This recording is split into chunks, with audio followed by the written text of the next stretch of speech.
Welcome to the Learning Pines YouTube. We hope this video helps. You start on the host computer with the owned account, log in and enable Steam Guard so sharing is secure. Once done, authorize this PC under Settings Family and add the borrower account to the approved list. This is how Steam recognizes trusted devices.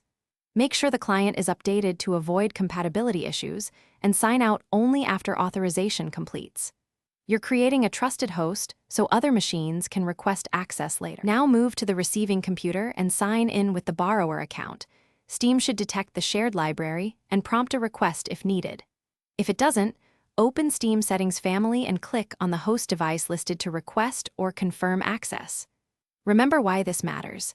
Steam allows only one user playing a shared title at once, so coordinate sessions. Also, make sure both clients are online so licenses sync correctly. You can now launch a shared game from the borrower's library. Accept any license prompts and let Steam download necessary files. If access is blocked, check that the host account isn't currently playing the same game and that both Steam clients are online. Sometimes signing the host out or putting it offline frees the license. If problems persist, revoke the device in host family settings, then reauthorize it. This often clears stale permissions and restores sharing. Thanks for watching. Consider subscribing if we helped you.